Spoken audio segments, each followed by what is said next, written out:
like, subscribe, and comment. That'd be great.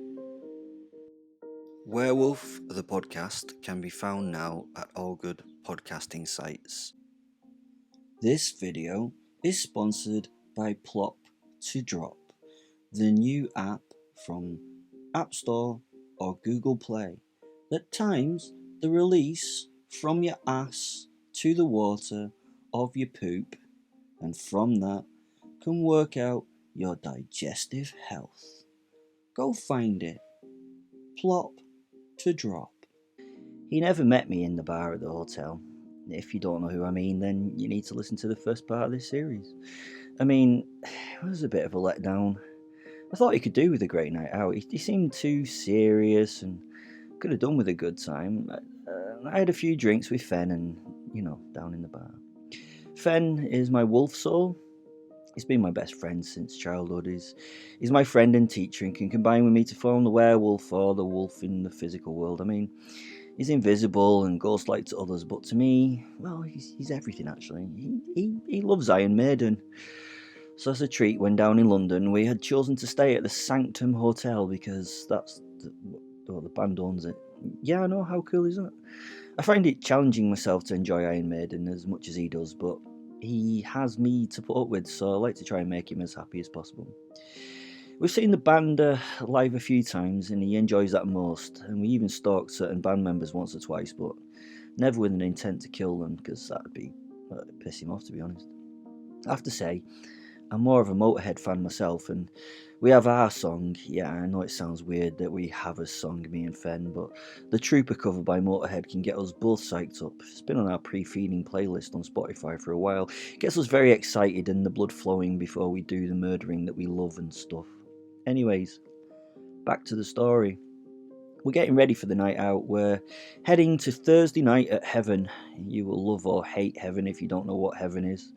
Imagine the campest, crazy, gayest night that you can imagine, then times it by 100 and add glitter, and then add lots more glitter. Why do I like the gayest of nights? It's pretty easy, to be honest. It is doubtful that I will meet anyone who will make me flip out and get angry. You may have realised that I've, one of the most enormous egos that the world has ever seen, and it reacts badly to those who try to alpha dog me. I sometimes like to go for a good night out amongst my prey. I want to dance and just see where it goes. There is always that overriding air of violence in pubs and clubs where majorly the straight men drink. I'm not saying I mind that, but I have to be in the mood for it, The thing that I can do that humans cannot is that I can always go one more step than they can. Men can always get in my face, but every time they push me to the next step of conflict, I will take that push and then I will push back a little bit harder. It's like a poker game where I have all the money in the world and have the best hand available. I have a royal flush before the cards are dealt. Oh, and even if you have a royal flush, it will not be as good as my royal flush. I'm afraid my capability of violence is so high that no one apart from the government has ever really taken me down. Oh, and my royal flush outdid them in the end. I bluffed that I cared. The stories are out there, go and listen. So this night is about fun, and as I am a greedy bastard, I don't mind if my sexual partners are controlled by joysticks, sensitive push buttons, or any mixture of the above. I'm in the mood to dance and fuck and not fight, but things change very quickly in my life. Heaven is in Charing Cross in London, and I highly recommend it. Every time I go to the capital, Fen and I will visit this crazy place. It's full of the young and dumb, and it's always full of fun for a werewolf and his best friend. As you walk in, you're met by neon lights in like a big brickwork leviathan with people dressed in their finest and campest. Even the bouncers are not scary and treat you like humans. Also, this is partying the only way that mainly gay community can do. They know how to party properly. I also like the fact that this is one of the least threatening places full of people in the world. Let me give you an example. I was walking across the dance floor with 2 drinks. A silver-painted, half-naked man with wings bumps into me and spills my drink. Does it end in a fight? No, it ends with the silver-painted fairy apologising prolifically and offering to buy you replacements and give you a blowjob for your time. See, how often does that happen in a straight man's pub? That would probably have ended in a fight and a death in a straight man's pub. I do miss the past nights of GAY though, back in the 90s. It used to be, I don't know, it just seemed a bit cooler when it used to be in the big theatre place. when there was a vast, fat tranny with her wee dog sat at the door and they decided if you were gay enough to enter or not. Those days have gone. In this day and age, anyone can get away with looking gay enough and being accepted as one. It was porn star night on a Thursday and the place was going off. Drag queens and strippers were everywhere and it was just a beautiful sight to behold. I love the hedonism of these nights. Fun only for the sake of having fun. Madness without the worry of it ending. What happens, happens, and in the moment, no one cares. I won't go into too many details, but I had fun, I met some wonderful people, I had public sex with a lovely young lady named Beth, I think, and I got a number for definitely not phoning her the next day. I had my fun now and wanted to go out into the streets and feed. I needed food and was going to find something small and sweet to eat on the streets of London. I stepped from the doors, saying goodnight to the bouncers and smiled at my posit as he sauntered along next to me. This was a good night. The fun was had, and the fun would be had. I sobered myself up and sniffed the air. London has a stink like no other place on the planet. This close to the river, it smells musty water, and if you can say it smells of coolness. The Thames is a much cleaner river now. I mean, you should not drink the water raw, but it's healthier than it's ever been, and it smells that way. Embankment Gardens was just around the corner, and some food would be wandering its drunken ass way through the spot tonight. I would feed and then head back to the hotel. Probably pick up a couple of prostitutes and, take them home for the night and supper. It all kind of depended on whether Fenn would not be too offended to kill, anybody in his hero's hotel. I'm sure he doesn't care though, so we'll see where the night goes. A werewolf in London is totally trope, but I love to be that werewolf. I was not thinking of the other werewolves in London.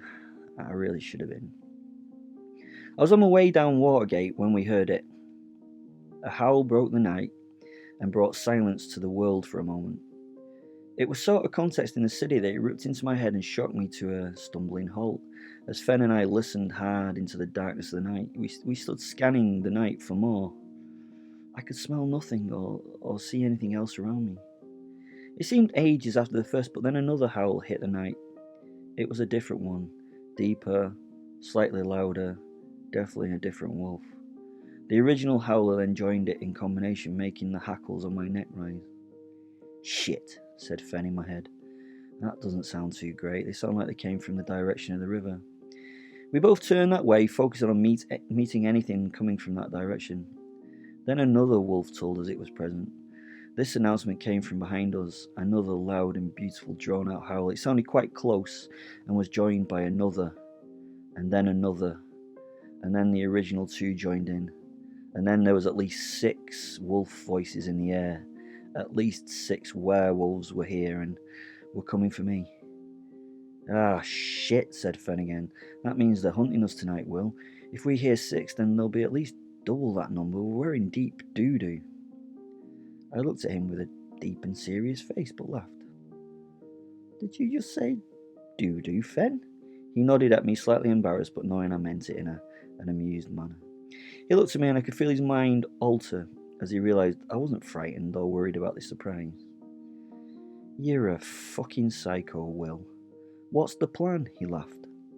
I shrugged my shoulders and looked around as though in deep thought. I think what we'll do is find them and have a fight, I said. You're a fucking lunatic, he laughed. There are at least 6 of them out there and they're hunting you. They're encircling you and trapping you like wolf packs do. Then they're going to take you down. Well, I've the best idea then, Fenn. Let's find them first. They've surrounded me and are closing that circle. Let's break that circle before it closes. Let's pick a howl, find it, and fuck it up. Fenn was laughing. You're fucking nuts. We listened again. There was a howl close to us. It was definitely in the gardens, and these wolves, knowing my usual mindset, probably knew that I would run into trouble, not away from it. They knew that I would run into battle, so it was a trap. But sometimes the best way out of a trap is to go hard into it.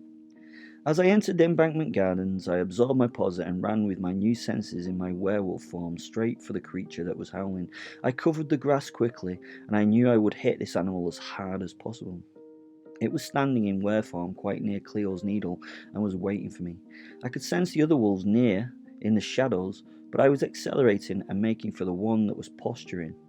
It was large and grey, its eyes glowed red, just the usual, and it dropped its jaws and started to protect its throat, and it lifted its arms and spread them wide to make it look larger than it was. This posturing was of course all bullshit for me. You can do all that shit. I would of course ignore it and just smash. No posturing or name calling for me. I had one aim, and that would be to kill this cunt as quick as I could.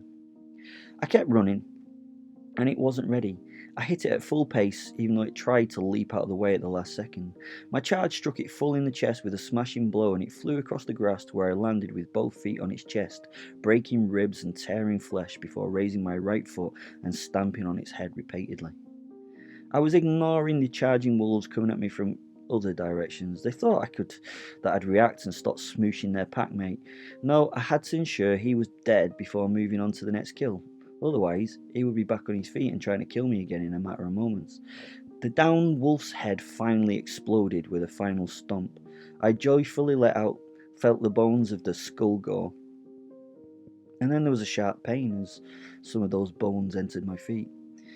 But in celebration of my kill, I let my howl free into the night. This was a worthy fight, but sadly, I wasn't really paying attention at this moment. I was taken to the ground by a giant flying wolf that wrapped its teeth around my shoulder, rending deep into it. As he hit my upper body, another took my legs from underneath me, biting deep into one ankle as it shook and ripped into it. My shoulder burned with pain, and I could not rise, and I felt teeth break my ankle into small pieces. I struggled and screamed as I grabbed at the back of the head of the wolf, chewing on my upper body. It was trying to make its way to my throat. I desperately held him off when the next wolf landed on my chest. It pinned me as it focused on my face. I knew it was the big man from the day before. As he stood there, I felt other wolves coming into the space. Each moved into holding me in place, and eventually I couldn't move at all. He didn't change. He didn't gloat. He didn't do any of those bad guy things. He just tore into my throat, and that's the end of that episode and that part. Hopefully I'll hear you soon, or speak to you soon, or podcast to you soon, or something soon. Cheers. Bye.